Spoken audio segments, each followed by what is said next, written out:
a lot of our federal laws and regulations were not written to address a vertically consolidated healthcare system. And so the reporting requirements just aren't there. That works to United Health Group's benefit, right? Because no one knows just how sweeping their influence is. 911, what's your emergency? America's healthcare system is broken and people are dying.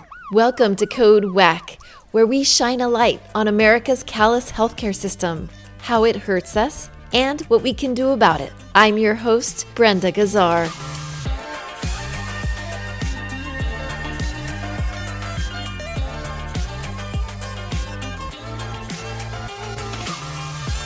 This time on CodeWACK, what if the rising cost of healthcare, the surprise bills, the shrinking choices, the long waits weren't random at all, but largely the result of quiet strategic consolidation happening behind the scenes? The Center for Health and Democracy has been working to reveal just this. Founded by former insurance executive-turned-whistleblower Wendell Potter, the organization shines a light on how corporate power shapes the American healthcare system and what it means for patients and families. Joining us today is Rachel Madley, the center's executive director. A scientist by training and a federal health policy expert, Rachel also brings lived experience navigating the health system with type 1 diabetes, giving her unique insight into how policy decisions ripple into real lives.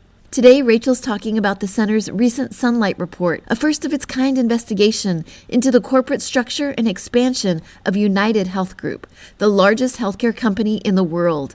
Welcome to CodeWACK, Rachel. The Center for Health and Democracy is doing some hard-hitting investigative work to reveal the many ways big insurance consolidates power and harms patients. Tell us about the center's investigative report that came out last year involving United Health and its consolidation of power. Sure. So in addition to thinking through, what is the next step in our healthcare system, we also recently released a Sunlight Report on United Health Group. And essentially what this report did was it mapped all the subsidiaries of United Health Group. And we found that they have over 2,700 individual subsidiaries that touch all parts of our healthcare system, parts that I didn't even imagine United Health Group would be involved in. For example, the website Health Grades, which is kind of like the Yelp for doctors. You go on there, you look for medical care, there's ratings, there's reviews. I've even used it before. That website is run by RVO Health, which is a subsidiary of United Health Group. And that subsidiary also runs Healthline, which again, I have used before to look up information about procedures and things like that. And so there is just an enormous amount of influence that United Health Group has over our healthcare system. We also found that they employ 1 in 10 physicians in the United States, and it's only growing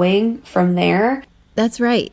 United Health employs or affiliates with more than 90,000 physicians, about 1 in 10 doctors in the United States. It's just really concerning because, as we all know, United Health Group is a publicly traded company. And if you listen to any of their quarterly earnings calls, they are beholden to their shareholders. So they are going to look at things like profit margins more carefully than they're looking at patient outcomes and patient care. And so as United Health Group is growing within our health system, that means that more and more pieces of our health system are becoming profit driven. So if you're interested in that, you can go to sunlightreportinsurance.com and you can look at the entire report. If you want to find out if, say, your doctor's office is a subsidiary of United Health Group, I encourage you to search it on there because they do have many of their subsidiaries have names, like they have a home care subsidiary called Almost Family Personal Care. So again, you would have no idea that United Health Group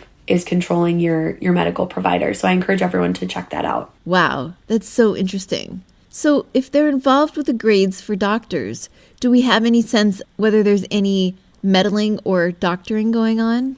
Not yet, but that's something that we definitely want to look into in the future. Wow. So this is the largest healthcare company in the world. And this report exposes all the ways that they have control and influence over our healthcare system, and often in covert ways.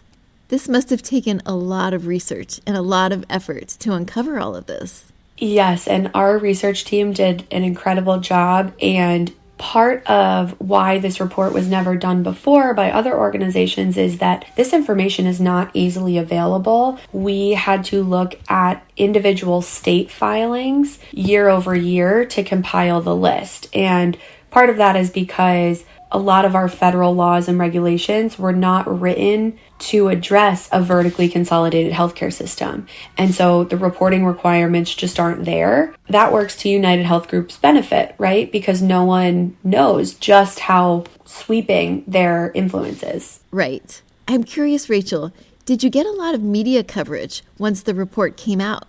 We did get some media coverage, which was very exciting. We also had a lot of members of Congress very interested in the report as well.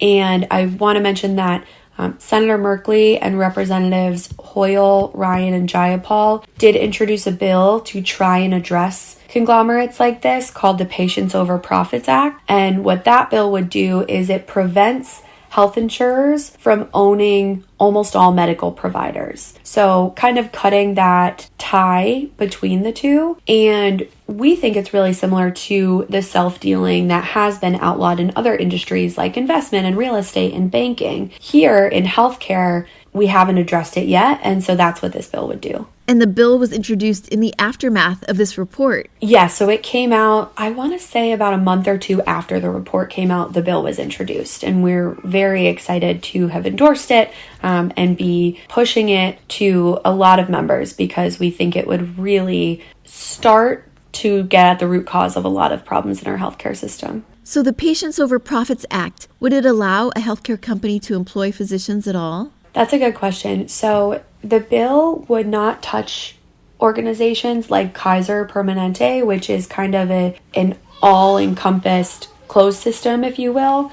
It would address groups like United Health Group and CVS Aetna has the Minute Clinic. So it would address things like that, but it would leave the Kaiser type organizations out of the bill because those, we don't have the same self-dealing issues as you see in United Health Group and some of the other large insurers. So they wouldn't be able to own or employ physicians? The way the bill is written, it says they can't own Medicare Part B or Medicare Part C, which is Medicare Advantage providers. So if you're, and that's pretty much every provider in the country. So if you're a provider enrolled in Medicare Part B or Part C in that practice, the insurance company of United Healthcare or their parent group, United Health Group, cannot own that practice. And this bill would be retroactive too? Wow.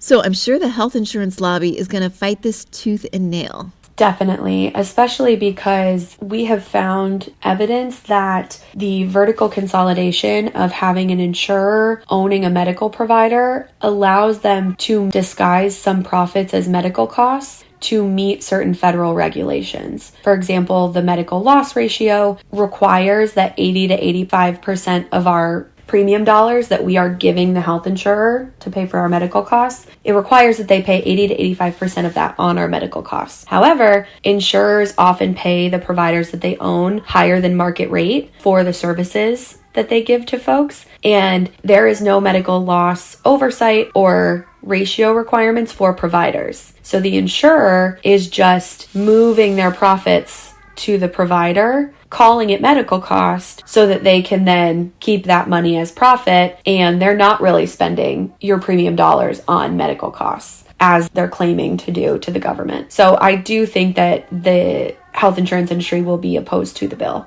Well, this is wonderful news. I hope that the Patients Over Profits Act passes and becomes law. That would be incredible. Thank you so much, Rachel, for all your amazing work to make this happen. It's so exciting that the report is out and giving lawmakers a roadmap to curb these insurance companies' undue influence and power. Yes, we're very excited, and we're going to continue to try and push it over the finish line. Thank you so much for having me, and happy to come back anytime. Yay, we'd love to have you come back. Thank you, Rachel Madley of the Center for Health and Democracy. To read the Center for Health and Democracy's full Sunlight Report on United Health Group's sprawling corporate structure and consolidation, visit sunlightreportinsurance.com. If you love CodeWACK, keep us on the air with a tax-deductible donation at heal-ca.org/donate. Do you have a personal story you'd like to share about our WACK healthcare system? Contact us through our website at heal-ca.org. And don't forget to subscribe to CodeWACK wherever you find your podcasts. CodeWACK's powered by Heal California, uplifting the voices of those fighting for healthcare reform around the country. I'm Brenda Gazar.